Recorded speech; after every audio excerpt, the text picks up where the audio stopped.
सद्गुरु, ये सवाल कमांडर अभिलाष टोमी पूछना चाहते हैं। वो भारतीय नौसेना के अफसर हैं। वे पहले भारतीय हैं जिन्होंने बिना रुके, बिना किसी की मदद के अकेले ही समुद्र में पाल की नाव से पृथ्वी का चक्कर लगाया। वे ईशा के साधक भी हैं जिन्होंने अपने सफ़र के दौरान नाव पर हर दिन शांभवी का अभ्यास किया। अरे आप सबको इनसे प्रेरणा लेनी चाहिए। तो 2 सवाल हैं। पहला है, सद्गुरु, मैंने आपका एक प्रवचन सुना था जिसमें आपने कहा था कि पूरे दिन ज़्यादा पानी पीते रहना सेहत के लिए अच्छा नहीं होता, पर अगर आप पानी ना पिएं और कई दिनों तक आपको प्यास भी ना लगे तो क्या ये सामान्य है? और दूसरा सवाल है, जिस तरह से सूरज और चांद समुद्र के पानी पर असर डालते हैं और ज्वार भाटा बनाते हैं, उसी तरह क्या वो इंसान और जानवरों के शरीर पर भी असर डालते हैं? पानी न पीने की बात करें तो ऐसा अभिलाष के साथ हुआ होगा जब वो समुद्र पर थे। मैं चाहता हूं कि आप ये समझें, समुद्र में 2 या 3 महीने तक अकेले रहना, एक इंसान की नाव हो, तो आपको आसपास की चीज़ों के साथ कई तरीकों से वाकई तालमेल में होना होगा।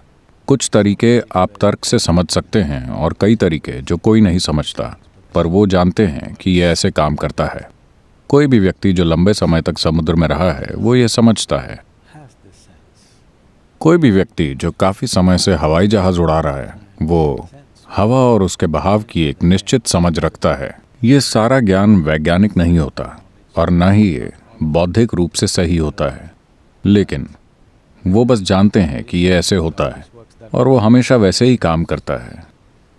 ये ऐसा ही है जैसे पानी के हर जीव को वो चीज़ें पता होती हैं जो किसी नौसेना के ऑफिसर को पता नहीं होती। एक डॉल्फिन या व्हेल या शार्क समुद्र और पानी और उसके बर्ताव के बारे में जो चीज़ें जानती हैं वो दुनिया का कोई समुद्र विज्ञानी नहीं जानता, क्योंकि ये समझ बौद्धिक नहीं है, वो खुद उसका हिस्सा है। तो एक तरह से जब कोई बिना किसी इंजन की पाल की नाव में अकेले ही दुनिया का चक्कर लगाना चाहता है, तो जाहिर है कि आपको आसपास के पानी के साथ तालमेल में आना होगा, वरना आप ये नहीं कर पाएंगे। पहले तो आप इसे मानसिक तौर पर सहन नहीं कर पाएंगे। शरीर के कर पाने की बात भूल जाइए, मानसिक तौर पर ही आप उसे सहन नहीं कर पाएंगे जब तक कि आपके और पानी के बीच एक खास जुड़ाव ना हो। तो जब आप ऐसी स्थिति में होते हैं, खासकर जब समुद्र में होते हैं, तब ज्यादातर धूप में रहते हैं। जब आप वैसे हालात में होते हैं तब त्वचा की श्वसन प्रक्रिया काफी बढ़ जाती है और आप पानी की सतह पर हैं, तो स्वाभाविक रूप से उमस होगी। आपके अंदर पानी जाता रहता है, आपके मुंह से नहीं, लेकिन आप लगातार पानी अंदर लेते हैं। अगर आप इसे जांचना चाहें तो अपना वजन मापिए। एक बाथटब में आधे घंटे तक बैठ जाइए और फिर अपना वजन मापिए। आपका वजन कुछ ग्राम ज्यादा होगा क्योंकि शरीर पानी सोख लेगा। तो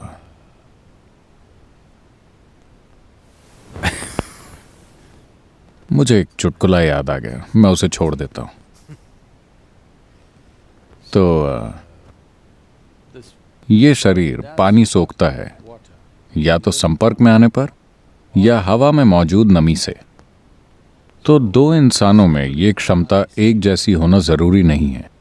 हो सकता है एक व्यक्ति दूसरे के मुकाबले ये ज्यादा तेजी से कर रहा हो, और आप में से जो लोग सिर से पांव तक क्रीम लगाए रहते हैं, आपको ये पता होना चाहिए कि कई मायनों में आप अस्तित्व से अपना संपर्क तोड़ रहे हैं।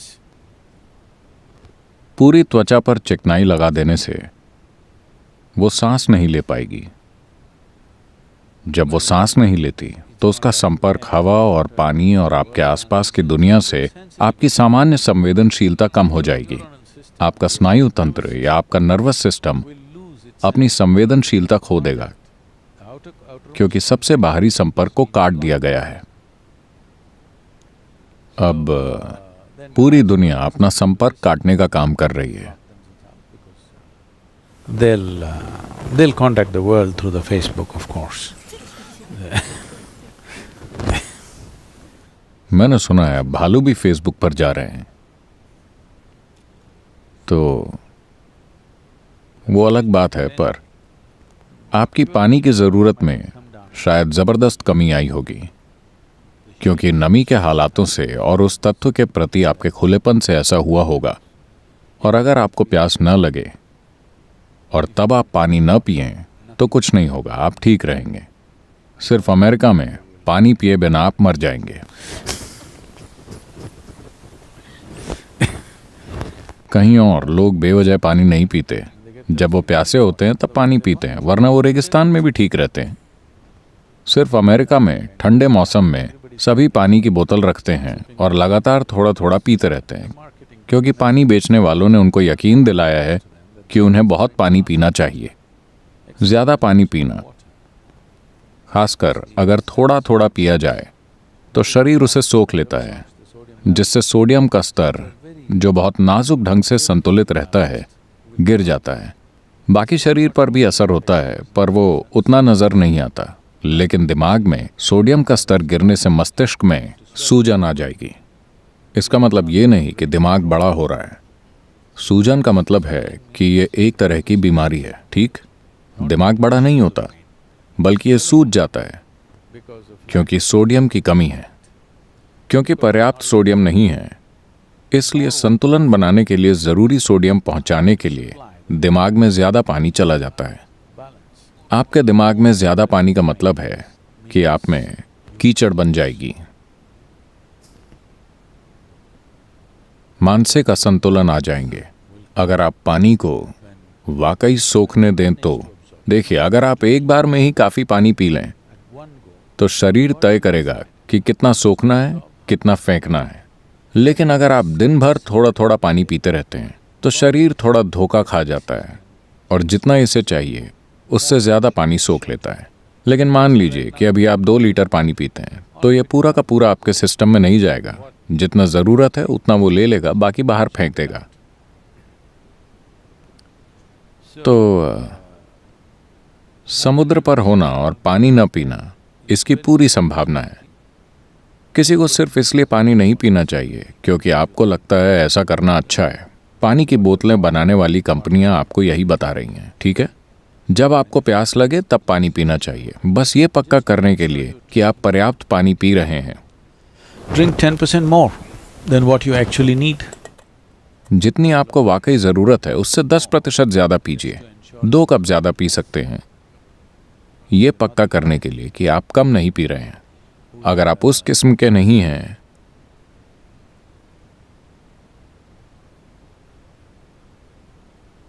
जो दिन के हर मिनट अपने साथ बोतल रखते हैं, तब थोड़ा ज़्यादा पानी पीना अच्छा होता है, ताकि जब ज़रूरत हो तब पानी मिलने से पहले आपके पास थोड़ा समय हो, ताकि ये आपात स्थिति न बन जाए। जब आपको पानी की ज़रूरत हो, आप प्यासे हों पर पानी न पिएं, तो सिस्टम को नुकसान पहुंचेगा। मैं तो कहूँगा ये बहस का बड़ा मुद्दा हो सकता है। मेडिकल क्षेत्र के लोग इसका ज़रूर विरोध करेंगे, लेकिन शायद 20 या 30 साल में वो इसी नतीजे पर आ जाएंगे। मेरे मुताबिक अगर हर कोई पर्याप्त मात्रा में अच्छा पानी पीता है तो दुनिया में दिल के दौरे 50% कम हो जाएंगे। जब पानी की ज़रूरी मात्रा सिस्टम में न हो तो दिल को बहुत नुकसान पहुंचता है। लेकिन पानी से मेरा मतलब बस पीने वाले पानी से नहीं है। आपको ऐसा भोजन करना चाहिए जिसमें पानी की मात्रा ज़्यादा हो। अगर आप एक फल खाते हैं तो उसमें लगभग 90% पानी होता है। सब्जियों और दूसरी चीज़ों में 70% से ज़्यादा पानी होता है। जो भोजन आप करें उसमें पानी की मात्रा कम से कम 70% होनी चाहिए। पर दुनिया के इस हिस्से में अब ये बदल रहा है। लोग इन चीज़ों के बारे में ज़्यादा जागरूक हो रहे हैं, वरना दुनिया के इस हिस्से में लोग जो खाते हैं वो बहुत सूखा खाना होता है। यहाँ पर हर चीज़ आमतौर पर सूखी है। सिर्फ अभी मेरे विचार से 25 साल पहले तक दुनिया के इस हिस्से में लोग मुश्किल से कोई सब्जी खाते थे। शाकाहारी पिटते थे सड़कों पर। हाँ, शाकाहारी होना गुनाह था। क्योंकि वो सोचते थे आप अजीब हैं। तो आप बहुत कम पानी वाला खाना खाते हैं और वो अंदर जाकर कंक्रीट की तरह आपके पेट में जम जाता है। अब आप पानी पीते जाइए, उसका कोई फायदा नहीं होगा। आपको ज्यादा पानी वाला भोजन खाना चाहिए। आपके खाने में मौजूद पानी का स्तर कम से कम आपके शरीर के पानी के स्तर जितना जरूर होना चाहिए। तो आप जो भी भोजन खाएं उसमें पानी की मात्रा कम से कम 70% होनी चाहिए। तो इसीलिए फल और सब्जियों को आपके भोजन का हिस्सा जरूर होना चाहिए ताकि पानी हो। आप ब्रेड खाते हैं, मैं ठीक से नहीं जानता, शायद इसमें 20 या 25% या उससे भी कम पानी होगा, जो ब्रेड के प्रकार पर निर्भर करता है। अगर आप मीट खाते हैं तो उसमें पानी की मात्रा बहुत ही कम होती है। पके हुए मीट में पानी की मात्रा बहुत कम होती है। तो ब्रेड और मीट खाने पर आपके साथ गंभीर मुद्दे होंगे और मैं आपको बता रहा हूँ, डॉक्टरों को लगेगा कि मुझे यहाँ पानी की ज़रूरत है, लेकिन 20 या 30 साल में या जितने भी समय में वो इसी नतीजे पर आएंगे। मैं बता रहा हूँ कि अगर लोग ज़्यादा पानी वाले भोजन खाने लगें तो दुनिया में दिल की बीमारी से होने वाली मौतें 50% कम हो जाएंगी। दिल के दौरे से लोग नहीं मरेंगे। दिल के दौरे से लोगों के मरने का एक कारण है बहुत कम पानी की मात्रा वाला भोजन। तो लोग पूछते हैं दूसरे देशों का क्या, भारत में लोग क्यों मरते हैं? वहां भी ऐसा ही हुआ है। जो पारंपरिक भोजन होता था और जो वो आज खा रहे हैं, एक जबरदस्त बदलाव आया है, क्योंकि वो भी व्यापारिक ताकतों की सुन रहे हैं जो उन्हें बताती हैं कि क्या खाना चाहिए। वो अपने शरीर की नहीं सुनते, वो विज्ञापनों की सुनते हैं। बड़ी होर्डिंग या टीवी विज्ञापन तय करता है कि खाना क्या है, ना कि आपका शरीर। तो कुछ निश्चित स्थितियों में पानी न पीने से चलेगा, लेकिन अगर आपको प्यास लगे तब पानी पीना चाहिए। ये बहुत जरूरी है कि जब आपको प्यास लगे तब आप पानी पिएं, क्योंकि शरीर का अपना ही तरीका है। When it indicates you need water, you must give it water. जब वो प्यास का इशारा देता है तो आपको 20 मिनट में या ज्यादा से ज्यादा आधे घंटे के भीतर भरपूर पानी पीना चाहिए। अगर आप पर्याप्त पानी पी लेते हैं तो शरीर तय कर लेगा कि कितना लेना है और कितना फेंकना है। दूसरा सवाल क्या था? सूरज और चांद किस तरह से अपना असर? ओह, सूरज और चांद दोनों के गुरुत्वाकर्षण का और उनके कंपन का भी पानी पर असर पड़ता है। ज्यादातर लोगों को सिर्फ गुरुत्वाकर्षण का असर ही नजर आता है, क्योंकि वरना अभिलाष जैसे नाविक नाव नहीं चला पाएंगे। वो छोटी नाव कभी भी चल सकती है, पर अगर आपके पास बड़ा जहाज है तो आप बिना लहरों के यात्रा नहीं कर सकते। आप बिना लहरों के बंदरगाह से नहीं निकल सकते। पुराने समय से ही नाविक हमेशा लहरों का इंतजार करते आए हैं। बिना लहरों के जल यात्रा का कोई सवाल ही नहीं है, बिना लहर की मदद के। तो ये समझना कि कब लहर उठेगी, कब गिरेगी, बहुत महत्वपूर्ण था। आमतौर पर अगर इसे बहुत सरल तरीके से कहें, देखिए, ये वही गुरुत्वाकर्षण है जो पृथ्वी और चांद को चला रहा है। पर धुरी पर घूमने का अपकेंद्री बल और गुरुत्वाकर्षण बल किसी तरह से इतनी सटीकता से संतुलित है कि वो टिके हुए हैं एक साथ। लेकिन असल में सेंटर ऑफ मास एक ही जगह पर होता है, ये दो जगहों पर नहीं होता। तो एक गुरुत्वाकर्षण दो चीजों को, दो खगोलीय पिंडों को चला रहा है। आपको पता है पृथ्वी भी एक खगोलीय पिंड है। ये एक स्वर्गिक लोक है। आप स्वर्ग में हैं, आप असली चीज भूल रहे हैं। अगर आप मंगल ग्रह पर खड़े हों तो पृथ्वी स्वर्ग जैसी नजर आएगी या नहीं? ये एक स्वर्गिक लोक है और बेशक ये इस सिस्टम में सबसे अच्छा ग्रह है, कम से कम इस सौर मंडल में।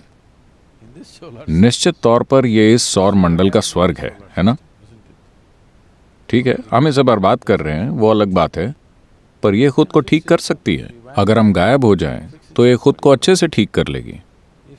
अगर 50-60% लोग यहाँ से कहीं गायब हो जाएं, मान लीजिए वो मंगल ग्रह पर चले जाते हैं, तो आप देखेंगे पृथ्वी खुद को पुनर्जीवित कर लेगी और अच्छी तरह से फले फूलेगी, क्योंकि इसके पास अब भी पानी है। पानी कहीं नहीं गया है। आप जानते हैं, आप सब पानी की बोतलें ही हैं। आप उनसे थोड़ी ज्यादा हैं। लेकिन ये एक जलाशय है ना? 70% पानी, बस हिला कर देखिए। तो 730 करोड़ लोग, मान लीजिए औसतन सबका वजन 60 किलो है। मैं यहाँ भारी भरकम वजनी लोगों को नहीं गिन रहा हूं, लेकिन मान लीजिए कि औसतन सबका वजन 60 किलो है और इस 60 में से कम 40 किलो पानी है। इसका मतलब है कि हर इंसान अपने शरीर में 40 लीटर पानी लिए घूम रहा है। 40 गुना 730 करोड़ कितने लीटर हुआ? ये लगभग खुद एक महासागर हो गया। तो पानी कहाँ गया? ये पूरा यहीं है। ये इस वातावरण को छोड़कर कभी नहीं गया। पानी की जो मात्रा करोड़ों साल पहले यहां थी, वो अब भी यहीं है, लेकिन वो बस बेकार बोतलों में भरा हुआ है।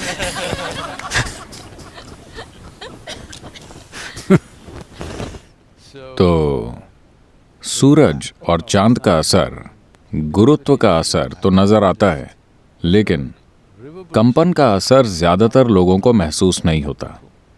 लेकिन पूर्वी सभ्यताओं ने इसे एक जबरदस्त संभावना की तरह देखा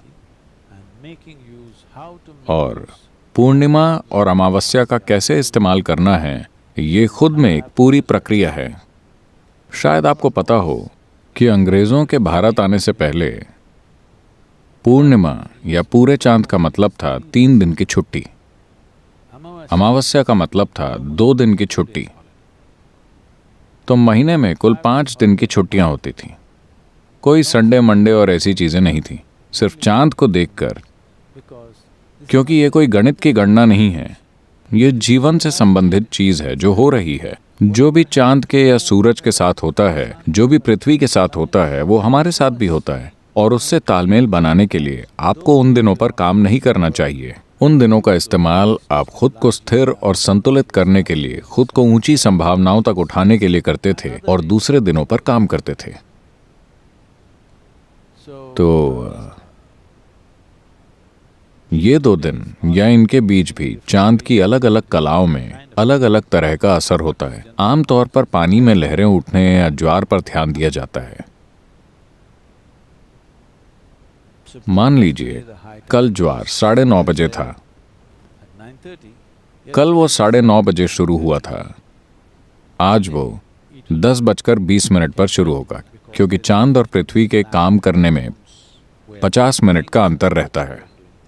ये 24 घंटे में करती है और वो 24 घंटे और 50 मिनट में करता है। तो ज्वार की लहर आने के समय में एक दिन से अगले दिन के बीच में लगभग 48 से 50 मिनट का फर्क होता है। तो जब आप इस पर गौर करते हैं तो हर महीने इस चक्र की गिनती करना बहुत जटिल काम हो जाता है। हालांकि आज ये सब सैटेलाइट के जरिए डिजिटल तरीके से किया जा रहा है, वरना एक नाविक को अपने दिमाग में बहुत जटिल चीजें रखनी पड़ती हैं कि ये सब कैसे होता है, क्योंकि अगर आप ये नहीं जानते तो आप जिंदा नहीं रह पाएंगे। समुद्र का लगभग हर जीव ये बहुत अच्छे से जानता है। दूर उड़कर जाने वाले पक्षियों को भी ये अच्छे से पता होता है। और कुछ अनूठी जानकारियां हैं उन पक्षियों के बारे में जो किसी खास मौसम में कहीं जाते और लौट कर आते हैं, कि आखिर वो इस पूरी यात्रा प्रक्रिया को कैसे करते हैं। चांद के गुरुत्वाकर्षण बल का असर उड़ने वाली चीजों पर भी पड़ता है, खासकर जब आप अपने पंख हिलाकर अपनी ताकत से उड़ रहे हों। गुरुत्वाकर्षण और कंपन में होने वाले जरा से बदलाव भी उनको प्रभावित करते हैं। वो इसे कैसे संभालते हैं, कैसे वो इससे गुजरते हैं, ये बहुत दिलचस्प बात है। न सिर्फ पक्षी बल्कि कीड़े भी, क्योंकि दक्षिण भारत की ड्रैगन फ्लाई हर साल पूर्वी अफ्रीका की यात्रा करती है और लौट आती है। ये आपको कैसा लगा? सफारी? इतनी सी ड्रैगन फ्लाई, वो हर साल इतनी दूर पूर्वी अफ्रीका उड़कर जाती है, वहां प्रजनन करती है और वहां अपनी तादाद 3 से 4 गुना बढ़ाकर भारत वापस लौट आती है।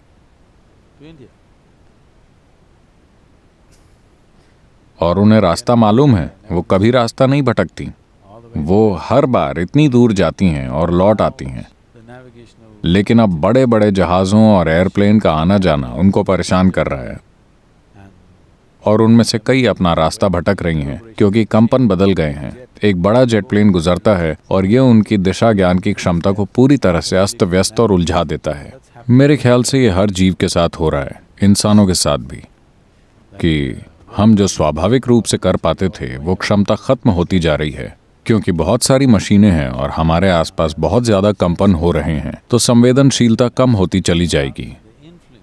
इंसान के मन और शरीर पर ग्रहों के असर को देखें तो इन खगोलीय पिंडों का सबसे ज्यादा असर पानी पर और उतना ही असर इंसान पर भी पड़ता है, दूसरे जीवों पर नहीं, क्योंकि हमारी रीढ़ खड़ी हुई है। अगर हम ऐसे होते तो वो हमें उस हद तक प्रभावित नहीं करते, क्योंकि हम ऐसे हैं, हम खड़ी हुई बोतलें हैं। उसकी वजह से खिंचाव ज्यादा लगता है और पानी का उठना हमको काफी ज्यादा प्रभावित करता है। हम जानते हैं कि ये कुछ लोगों को परेशान करता है। पूर्णिमा को कुछ लोगों को सरदर्द होता है, कुछ लोगों को दिमागी परेशानी होती है और ये सब होता है। चांद से या चांद की स्थिति से या चांद के गुरुत्वीय असर से मानसिक असंतुलन या सिर दर्द या कोई दूसरी समस्या नहीं होती। ये सिर्फ बढ़ा देता है।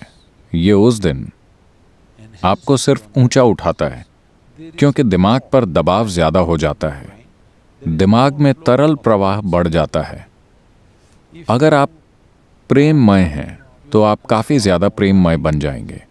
अगर आप आनंदमय हैं तो आप ज्यादा आनंदमय बन जाएंगे।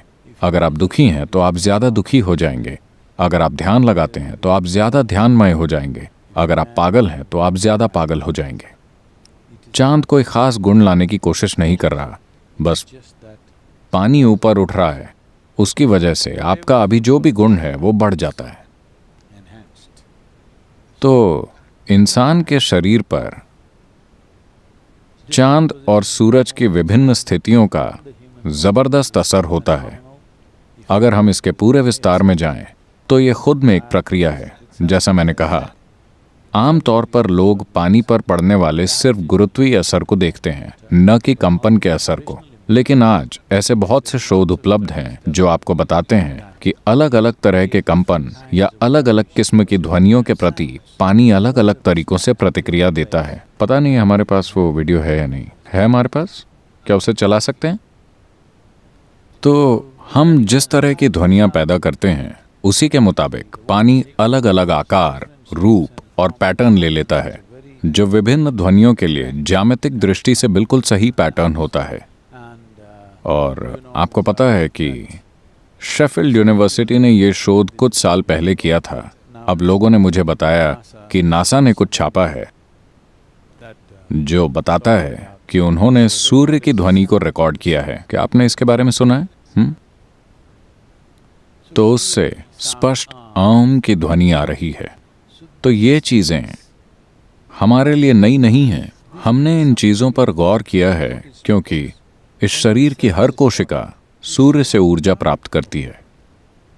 आप इसे कई नाम दे सकते हैं, लेकिन वास्तव में चाहे आप कोयला जलाएं या आप डीजल या पेट्रोल जलाएं या न्यूक्लियर ऊर्जा, आप चाहे जो भी करें, असल में ये सब सौर ऊर्जा ही है जो परिवर्तित होकर विभिन्न तरीकों से जमा हो गई है ना? अगर सूरज ना होता तो यकीनन कोई हाइड्रोकार्बन भी नहीं होते, कोई सवाल ही नहीं उठता है। तो हर चीज जो प्रकृति में हो रही है, जीवन के विभिन्न रूप जो भी आकार और रूप ले रहे हैं, वो काफी हद तक इससे संबंधित हैं कि पानी का कंपन कैसा है। आपके अंदर भी, आपके भीतर पानी किस तरह से कंपन कर रहा है, आपका रूप उसी किस्म का होता है। आप जो भी शारीरिक रूप और मानसिक रूप लेते हैं वो काफी हद तक इसी पर निर्भर करता है और आपका बहुत बहुत शुक्रिया।